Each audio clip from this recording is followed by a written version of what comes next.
That's why that number 4 pick makes all the sense in the world to be a quarterback, given the state of the Falcons. Miss me with the idea of this is going to be something that makes us score 50 points, because it's only going to put us up 25 points in the Super Bowl again to lose it. And that's where we're at. What's good, everybody? It's your boy, 5 Wars Deke. I do not usually show my face, but when I have special guests, I got to put my face on the camera. And today I do have a special guest. I'm talking to Treavor Scales. In fact, let me go ahead and put it on the gallery view on the Zoom. Look at the brother. He right there, man. That's Mr. ESPN himself, y'all. Oh, I can't claim all that much now. Like, I'm just out here grinding just like you, brother. Look, hosting Sports Nation, hosting Sports Center on Snapchat. It's a daily grind. It's a beautiful thing, but I'm just, again, trying to make a way out of no way. But look, man, people who don't know Treavor Scales, this young man right here went to Harvard, so he smart, you know what I'm saying, got the grades. But just in case they do not know the full resume, where did you come from, brother? What do you do? And everything in between. Born and raised in Stone Mountain, Georgia, East Atlanta. So claim that till the day I die. I am a fan of the Falcons, though it is not good for my health, but I'm still here, right? Like I come back every single year. As you mentioned, went up to the Northeast for school, been up this way in Bristol, Connecticut since I graduated in May of 2013, man. So it's been a hustle since the day I started out on this thing, and it's been a beautiful thing. Real quick, because this is why we're here. We're talking about Kyle Pitts. It's been a little bit over a week. I know some people are like, y'all still on this? Listen, I'm going to keep it real with you. The decision to pick a tight end at 4 is going to loom over the Falcons for years. So this, what is 8 days after the pick? Trust me, it's still very fresh because they're going to be talking about this for years down the road. We had pretty similar rants. Let me go ahead and just play a little compilation of that for people who missed both the rants. It could all be so simple. It could all be so simple, right? Why, with Justin Fields staring you in the face, do you pick a tight end at 4? Matt Ryan ain't got but a couple years left. As Matthew Berry stated, Julio Jones, just a couple years left. We know that this is not a tight end away, Atlanta. Name me a tight end. Name me a tight end that was the primary reason for his team winning the Super Bowl. Name me a tight end.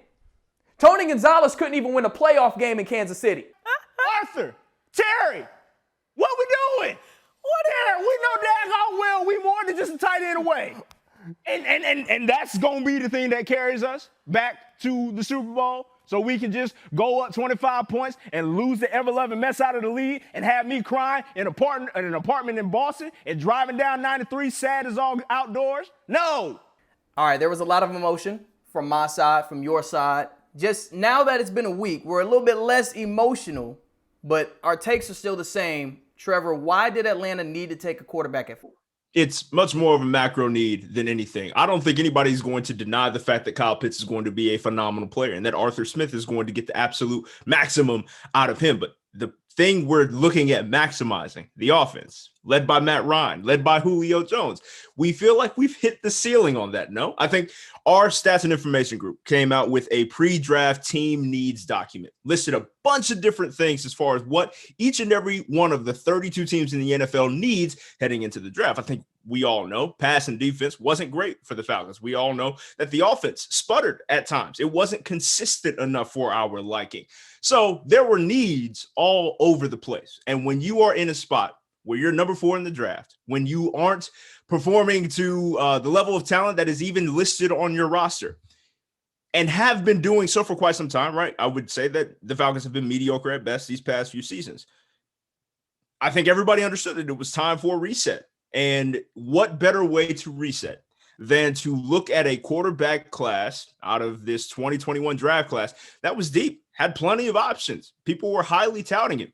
Then you got a hometown guy sitting, waiting for you when you have the 4th pick. Again, you are at the 4th pick for a reason, not via trade, but because you were bad last season. So understanding all of that, understanding that there were so many different things to fix, there is a argument to be made for sliding in a quarterback, not to start immediately. We understand that Matt Ryan and Julio Jones got a couple years left. You even restructured the deals to make sure that that happens.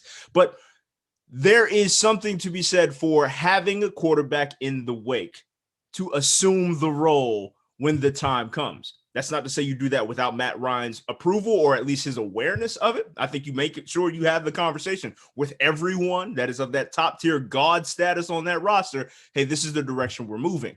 But that doesn't mean you hinder your chances in the future as a franchise because you are protecting feelings.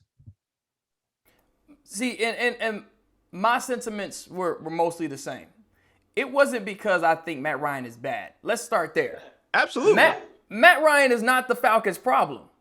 Matt Ryan takes the blame for a lot of things he had nothing to do with. They blame him for the Super Bowl. They blame him for the onside kick fiasco. They blame him. He's not even on the field, and they blame Matt Ryan. There are people who believe the Falcons should have taken a quarterback at 4 because Matt Ryan is bad. I do not believe that. I think that is completely incorrect. No, I don't believe that at all. However, when you come in as a brand new head coach to a team that was bad, you're restarting it. You're resetting it. So when Arthur Smith said they hired the wrong guys to reset, to me, that made 0 sense. Because I can only think of, off the top of my head right now, I can only think of 2 coaches that came in to not reset, but to continue what was already built. I'm thinking of Mike Tomlin with the Steelers, came in for Bill Cowher, who retired, and Jim Caldwell, who came in because Tony Dungy retired. Now, here's the thing with that. When Dungy and Cowher retired, their teams were Super Bowl contenders. Those were playoff teams. They were set. Like, there's something to be said for walking into an ideal situation, not just from a win-loss record, but just the state of the franchise at large, knowing the identity and the makeup of the roster being what it is. The Falcons hadn't had that identity in quite some time, not since that 2016 visit to the Super Bowl, it feels like, right? Like, it feels like they have sort of fallen off a cliff since then.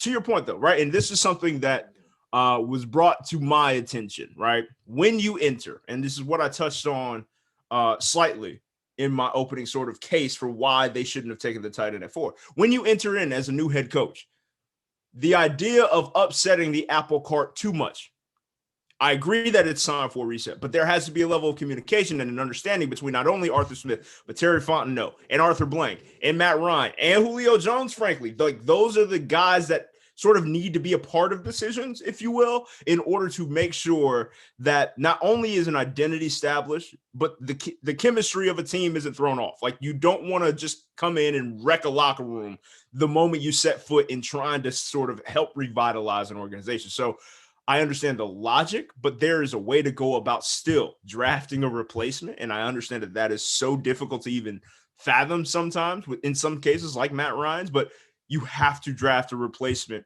for every position. Like, quarterback is no exemption. Everybody has to deal with these sort of younger and newer versions of us coming up behind us in every single industry, frankly. And quarterback in the NFL is certainly no exception. With that being said, a lot of people have used the example of Brett Favre and Aaron Rodgers or Young and Montana, right? But you can even look at Patrick Mahomes, who did not start day one. Patrick Mahomes, the man is making $500 million right now. He did not start day one. And you know what's crazy? The Chiefs weren't bad. Alex Smith took them to the playoffs. Absolutely. And Mahomes is on the bench. So it's not saying the Falcons are going to be bad this year. The Falcons are going to win more than 4 games this year. Yes. I can tell you that. So Atlanta's not going to be picking top 5 for the next couple years. Exactly. So if you are in the prime position to take a quarterback, because the only way Atlanta's getting top 5 again is by trade, and that's going to cost you a lot of draft capital and or defensive starters. Draft capital that we're just getting back after the Julio trade, right? Like, we're just kind of getting back into having our first round picks. Like, I don't know what's so hard to understand about that. You can have a good quarterback that can take you to the playoffs and then have a guy who's going to take you to the next level, learning and sitting behind him because Mahomes did it. Because people's argument was Justin Fields should start day one. I have a better example for you. About 20 years ago, the Atlanta Falcons said, there's a generational talent we got to get. So they traded up to the number 1 overall spot and got Michael Vick. Who started day one, Trevor? It was Chris Chandler. Chandler still hold the reins. It was Chris Chandler. It was not Michael Vick. And the Falcons had the first overall pick, grabbed the generational quarterback, and did not start him day one. And you can look at Michael Vick and say he should have started day one. But it is not going to kill your franchise if he doesn't start day one. That's the beauty of it, right? Like if you have the conversations in that locker room within the organization, right? But to your point, what you brought up with Patrick Mahomes, Andy Reid, you know what he did? He recognized the ceiling of that team. That's what the general management structure understood. They understood that Alex Smith was going to get them so far, which is dope, right? But we have a guy, if we can keep Patrick Mahomes in the wake, get him coached up, get him up to speed, and the moment he sets foot, we do believe that he will take us, to your point, to the next level. And that's the understanding that I was hoping the Falcons would have, right? Hoping that they would say, we understand that Matt Ryan still good. Julio Jones still good. This offense still good. I understand that there were voids across the defense that they did address, beginning with the safety, Richie Grant. But there were so many other things to fix. And that was the point of my rant. We are not a tight end away. We aren't. And as generational of a talent as he is, we are not a tight end away. So why pick that position with that level of priority in that position when you know, again, you're not going to be in that position come next year because he is that great of a talent and you are still a serviceable team. So you're going to end up at 500. You're going to end up in the 20 range or below, like in the teens range of a draft next year that may not necessarily have the depth or of quarterbacks that you would hope to desire, and we're going to be stuck. And there's not going to be much to do aside from trading away all kinds of draft capital. And that is the thing that scares me the most, is being stuck. The Atlanta Falcons have been so fortunate to avoid quarterback purgatory for 2 decades. They were in quarterback purgatory for 1 year, and that was when Vic went to prison in 2007.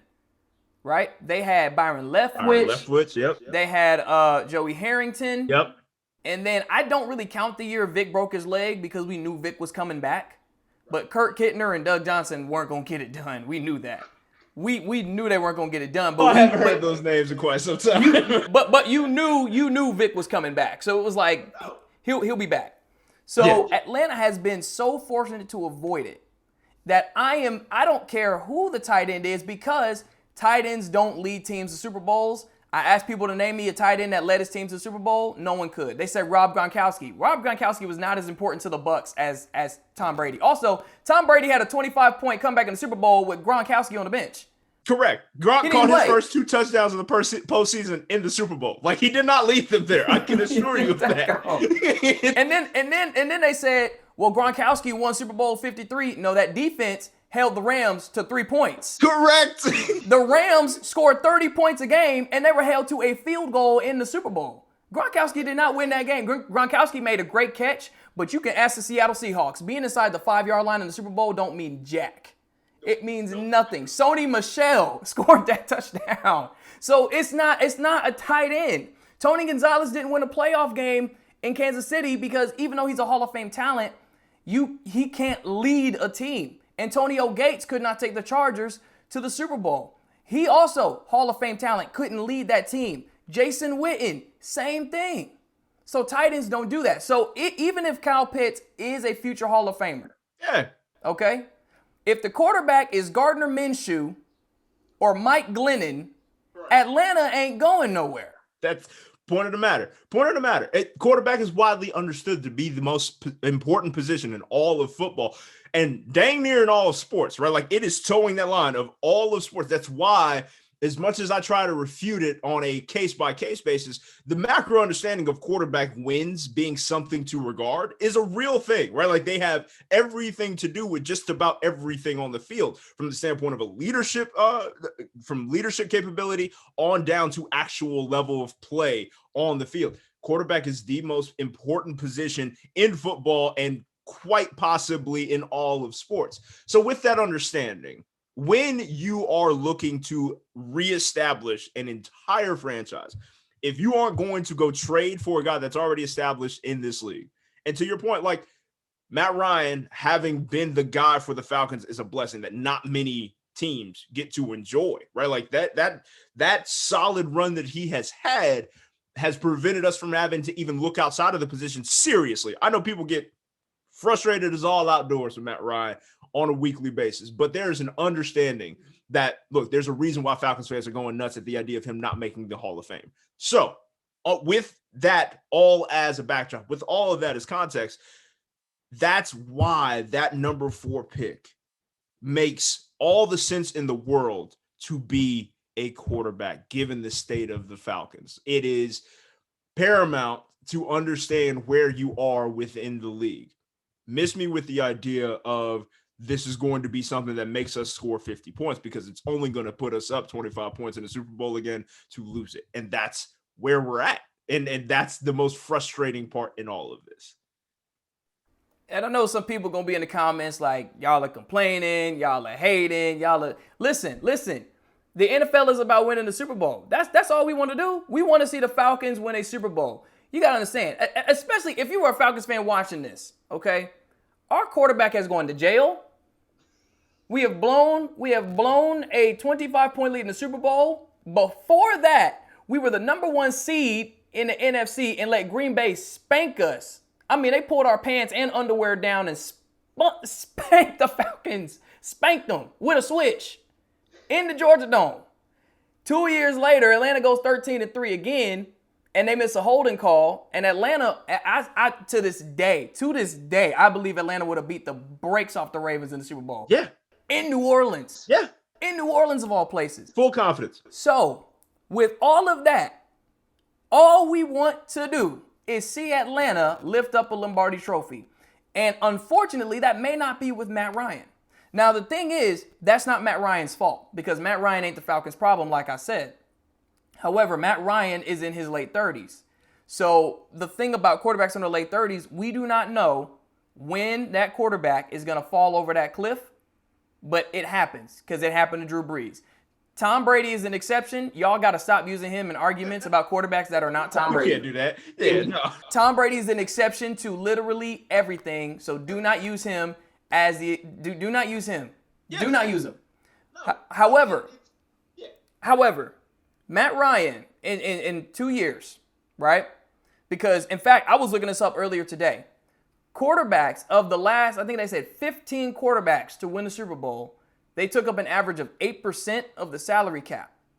And I think the number is the top 5 paid quarterbacks in the league take up about 15% of the salary cap. They don't win the Super Bowl. Mm-hmm. So you got to be able to have the money to build a team, right? That's the model, right? Like, draft a quarterback, make sure you get him up to speed as quickly as you can, take advantage of the fact that he's not signed on to the after 5 years of ridiculous quarterback money market that is now set at roughly $30 million.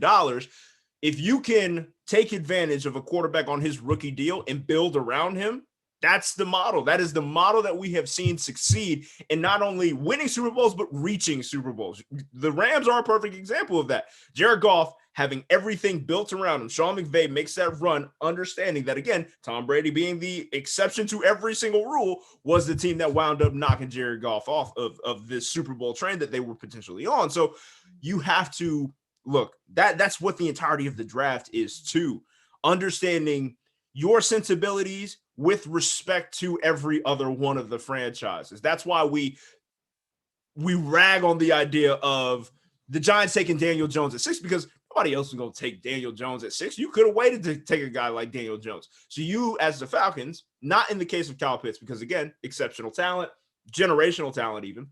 But when it comes to your picture of yourself with respect to the rest of the league, you have to have that 4-12 record in the back of your mind and understand that your roster is not necessarily equipped to flip that record by drafting Kyle Pitts, right? Like, we may end up 7-10 next season, courtesy of the 17-game schedule, because a 3-game improvement on a micro level is a pretty solid improvement, right? Like, that's decent enough, but it's not to the level of what you could get should you get a young guy, or understanding that, again, he's not going to start year one, but you understand that you have something building in the wake as he is getting up to speed. Maybe Matt Ryan is not going to be he's not going, that offense isn't going to underperform as severely as they did last season. The defense is not going to underperform as severely as they did last season. understanding that you make a market improvement, you have somebody in the wake to take over the franchise eventually. And that's how you build around a central piece as an organization to make a run when the money is right. And I want to get this point out too, because you just said it right there. Make sure the money is right. Matt Ryan is taking up a lot of that salary cap. In fact, most of the salary cap is in Julio, Matt, Debo, and Grady.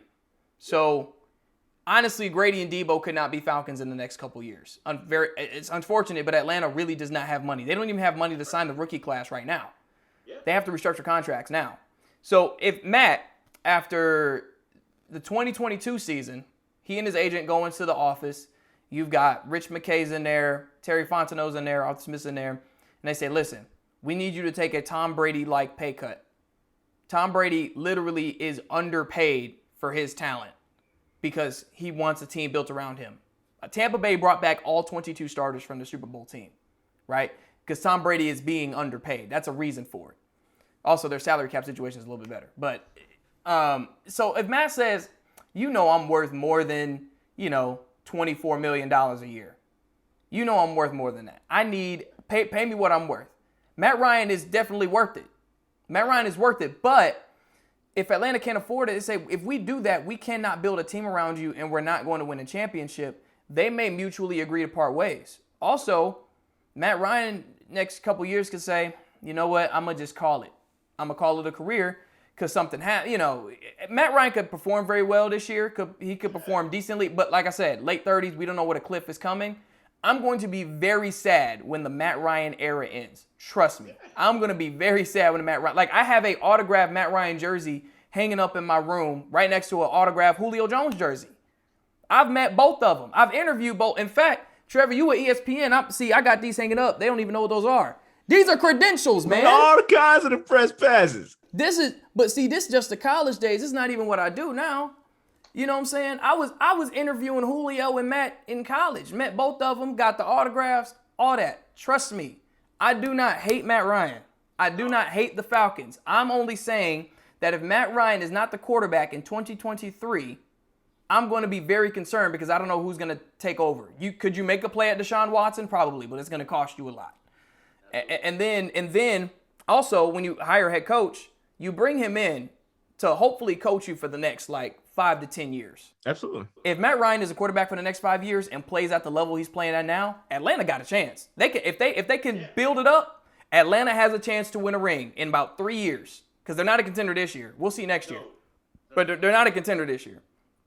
So if Atlanta's not a contender this year and next year's Matt Ryan's last year, Atlanta's in trouble. If Matt Ryan is a quarterback for the next 5 years, I am perfectly okay with that. Perfectly okay with that. What I'm not going to be okay with is Matt Ryan, for some reason, leaving. Either they part ways or he retires and Atlanta has nobody ready. Right. Then you're stuck, like you said earlier. That is the purgatory that you alluded to earlier. You don't want to be in that quarterback purgatory. Terry Fontenot is quoted as saying, he understands the precipice of cap hell that the Falcons are right up on. And it's not just Matt Ryan's deal that you're looking at. It's Julio Jones's too. That's where those trade rumors came up because they know they have to get off of big money somewhere. Where that resides, no one knows quite yet. It's leaning more and more towards Julio by the drafting of Kyle Pitts, by the understanding that you restructured Matt Ryan's deal and you do believe that you can get these 2 years of run out of him that maximize your franchise in your eyes. But all that to say, if the Falcons had gone the route of Justin Fields, say, again, you can have the full faith in Matt Ryan, and I believe that you should for at least a couple years. Why not see what he has left? But then when that quarterback purgatory is staring you in the face, when Matt Ryan says, okay, fellas, I'm out. Ladies and gentlemen, I'm done.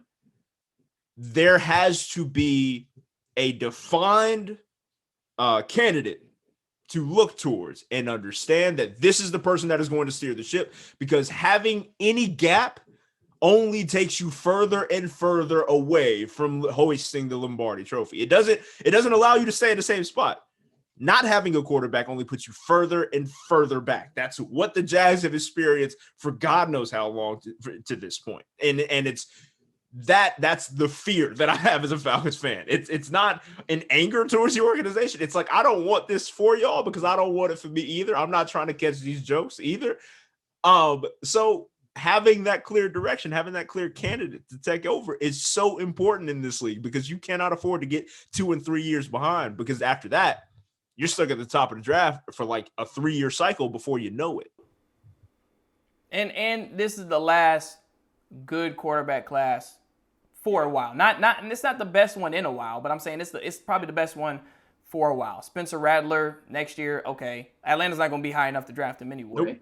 And Sam Howell's another guy that people are looking at, but like, yeah, again, likely not going to be available to us. Honestly, you got to wait for Arch Manning to come out. You going to have to wait till Arch Manning. And the brother's not even in college yet. He's not a brother, but he's not even in college yet. So, like, he's the only one I can really think of right now. That's really like, yeah, he next. That's honestly it, man. Real quick, last thing here. Your thoughts on the rumors that Atlanta will trade Julio Jones? As I pointed to earlier, I understand why exactly it's going down. It's a money move. As much as it would pay me to see Julio walk out of that door, you kind of understand what the organization has sort of cornered themselves into with Julio. There has been so many different talks, and he wants to be paid, as you said with Matt Ryan, to his market level.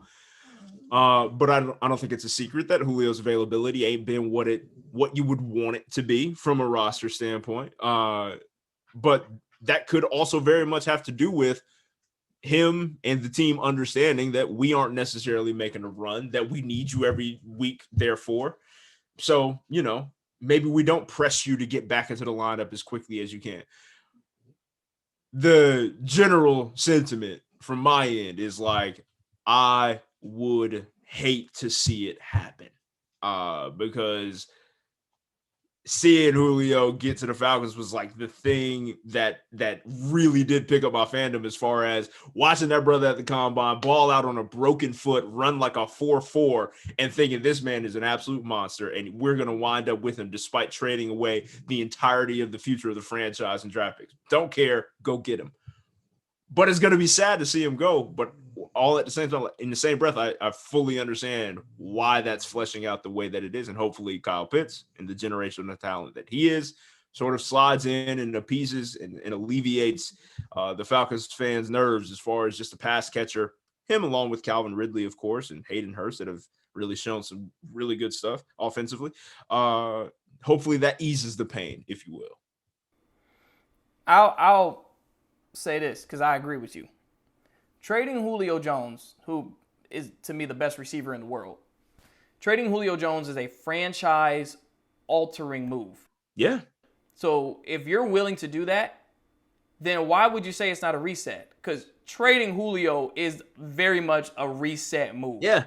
That is the biggest reset. Like, that's the best receiver on this planet. And we're convinced he's not even from this planet. He might be the third best receiver on Mars, but he the best on Earth. So that's a franchise-altering move. So if you're willing to make that altering move, then you cannot say this is not a reset.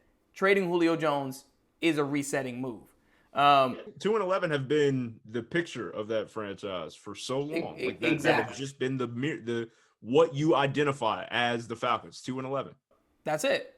So it would change. It would change the face of the Falcons, because Julio Jones is just the only reason some people have an iota of respect for the Falcons is because of Julio Jones. I mean, even Saints fans are like, look, even though Marshawn Lattimore hasn't allowed a touchdown to him, blah, blah, blah, he be holding all the time. But it's like they still respect him. So that's a franchise-altering move. So I would be devastated by it. But I also understand that you don't need a Julio Jones to win the Super Bowl, because Atlanta has had the Julio Jones and did not win the Super Bowl. Atlanta had Julio Jones and Tony Gonzalez and Roddy White and didn't win the Super Bowl, which is why I think it's funny that someone commented on my last video and said, I think Ridley, Jones, and Pitts can lead Atlanta to the Super Bowl. If Gonzalez and White and Julio couldn't do it, what makes you think they can do it? I don't know where you got that from. Years ago, by the way, like prime. Like, come on. I don't know where you got that from. You really don't need that. Honestly, if Atlanta had some cornerbacks, Atlanta could have went to the Super Bowl in 2010 with Michael Jenkins, bro. They could have won the Super Bowl. In fact, here's a trivia question. Matt Ryan, until later, like 2016, Matt Ryan, in his first few years in the league, had his best quarterback rating in 2013 in a game where Julio Jones and Roddy White didn't even play. That was against the Buccaneers in 2013 at home. He had Harry Douglas. I think he had Darius Johnson, and I think Kevin Cone or somebody like that. And he had his best QB rating of his life. A near perfect QB rating. Julio didn't play. Roddy didn't play. And see, that points to the importance of that position. To bring it. It's the quarterback, right? Exactly. It's all about the quarterback. So again, Matt Ryan's the quarterback for the next 5 years. I'm cool with that because eventually you'll have some money. You can build a team. Matt Ryan has to be okay. He has to be okay with being underpaid. If he's not, he either retires because he's so loyal to the Falcons but doesn't want to play for anybody else, or they part ways and he does play for somebody else. You know, he goes to, I don't know. He can go anywhere, wherever he plays. As long Whoever as gives it's not us New back Orleans. the most, like just whatever. As long as it's not New Orleans, because that'd just be wrong. But, yes, he can go wherever he wants. But either way, if Matt Ryan's not the quarterback in 2 years, then Atlanta is in trouble, and that's what we're in fear of. Even with Kyle Pitts. Kyle Pitts is just a tight end. The coaches have said he's just a tight end. They might line him up in different places, but he's just a tight end. So, he's not going to lead Atlanta to the Super Bowl because that's not what tight ends do. The model has been set. Yeah, the model has been set. Young quarterback, build around him, and make the run at the peak of his powers when he's in his first contract, and you as a team have maximized your draft capital and your literally your money, your salary cap. Like that's the way that it has been done recently, and that's why break from that mold thinking that you have something as an exception when frankly you don't. We aren't the exception to that sort of mindset and rule.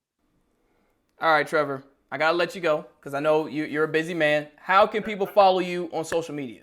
At Treavor Scales on IG, on Twitter, on just about every social media. Please don't forget the A, TreavorScales. It's a little funny, but it's based off my mama's maiden name. So that's just a little background for you. In any case, hit me up on all those. Perfect. All right, y'all. It's your boy 5 Words Deep. That was Treavor Scales. Like I said, follow him. Make sure you put that A in there because his name is not spelled like all other Trevors. All right? Spelled a little bit different. All right, brother. We appreciate you. It's your boy 5 Words Deep. One love.